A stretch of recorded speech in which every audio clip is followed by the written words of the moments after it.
गर्दन फंस जाए तो बांग्लादेश के केयर टेकर सरकार के मुखिया की तरह ही खटपटाहट दिखने लगती है। छात्र नेता हादी की मौत के बाद पूरा बांग्लादेश, खासकर छात्र, हिसाब मांग रहे हैं। सवाल यह है कि हादी की हत्या के पीछे मकसद क्या है। यानी यूनुस सरकार को बांग्लादेश के लोगों को एक ऐसा सॉलिड मकसद बताना है जिसकी वजह से हादी की हत्या हुई। आपको जानकर हैरानी होगी कि इस नोबेल विजेता ने एक ऐसे नैरेटिव गढ़ा जिसने पूरी दुनिया को हैरान कर दिया, और ये नैरेटिव फेल भी हो गया। नमस्कार, आप देख रहे हैं जी न्यूज और आपके साथ मैं हूं राधा बगुत्रा। दरअसल पाकिस्तान प्रेम में यूनुस ने अपनी सारी हदें लांघ दी है। भारत विरोधी सोच में यूनुस इस कदर पागल हो गया है कि अपने लिए ही कब्र खोद बैठा है। यूनुस ने भारत का नाम लेकर एक ऐसी नई गलती कर दी जिसके बाद भारत ने एक्शन लेते हुए बांग्लादेश और कट्टरपंथी ब्रिगेड के परखच्चे उड़ा दी, जिसे देखकर पूरी दुनिया में जबरदस्त तहलका मच गया है।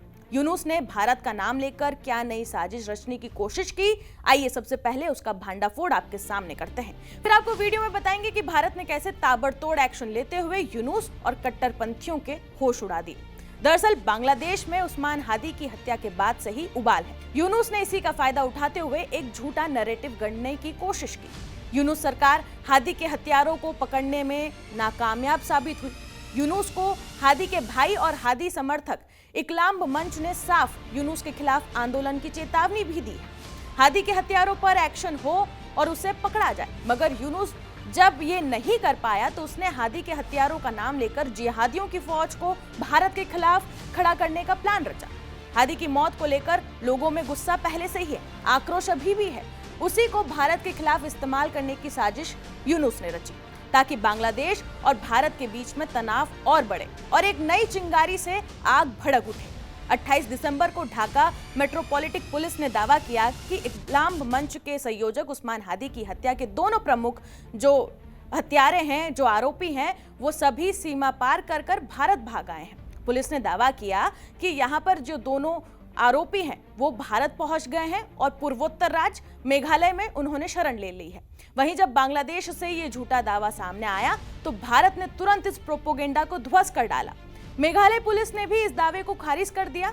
राज्य के एक वरिष्ठ पुलिस अधिकारी ने कहा कि गारो हिल्स में संदिग्धों की मौजूदगी पुष्टि अभी फिलहाल नहीं है और जो खुफिया सूचना सामने आ रही है, उन्होंने ये भी बताया कि इसके हिसाब से कोई भी संदिग्ध गतिविधि फिलहाल सामने नहीं आई है और केंद्रीय एजेंसियों के साथ साथ समन्वय लगातार जारी है। बीएसएफ अधिकारियों ने कहा कि पड़ोसी बांग्लादेश में अस्थिर हालात को देखते हुए अंतर्राष्ट्रीय सीमा पर सुरक्षा बल पूरी तरह से सतर्क है। उन्होंने दोहराया कि इस सेक्टर की सीमा पर लगातार निगरानी की जा रही है और अवैध सीमा पार करने की किसी भी कोशिश को तुरंत पकड़ा जा रहा है। तो ऐसे में ये दावा पूरी तरीके से गलत है कि वहां हादी के हत्यारे जो हैं वो बांग्लादेश से भारत भाग आए हैं, जबकि ऐसा कुछ नहीं है। भारत में उन्हें शरण नहीं दी गई है और सीमा पार पर इस तरीके से अलर्ट है और इस तरीके से पुख्ता इंतजाम है कि कोई भी कोशिश घुसपैठ की कामयाब नहीं हो पाएगी। अब आप समझिए कि यूनुस ने हादी के हत्यारों का नाम लेकर भारत विरोध में ये साजिश क्यों रची।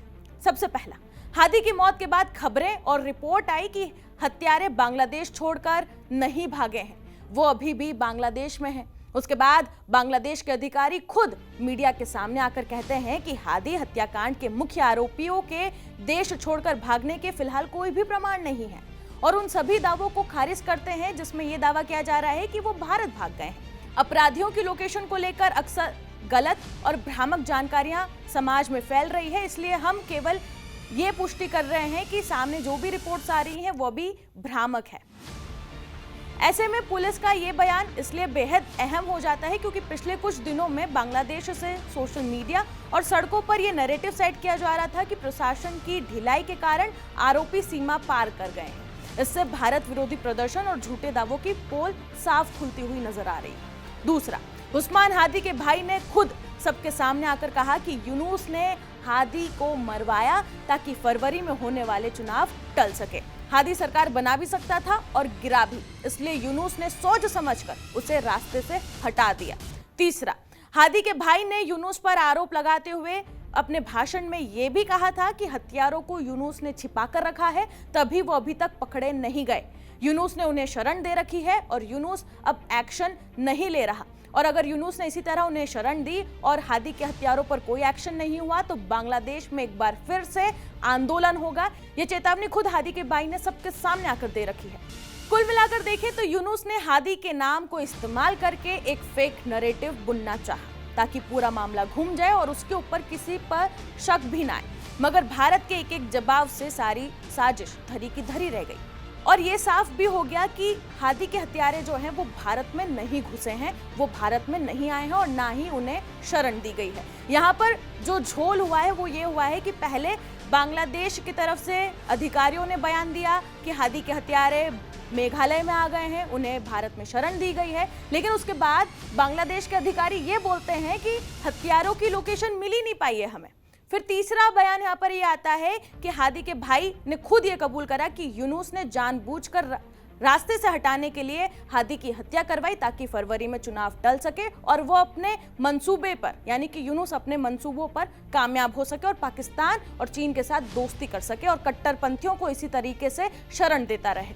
कुल मिलाकर देखें तो यूनुस की चालबाजी एक बार फिर ध्वस्त हुई है और भारत ने वो जवाब दिया है कि पूरी दुनिया ये समझ चुकी है कि एक भी फेक नैरेटिव या कोई भी प्रोपोगेंडा भारत के खिलाफ नहीं चल पाएगा। इस रिपोर्ट पर आपकी क्या राय है कमेंट सेक्शन में जरूर बताएं और बाकी तमाम खबरों के लिए बने रहें जी न्यूज़ के साथ।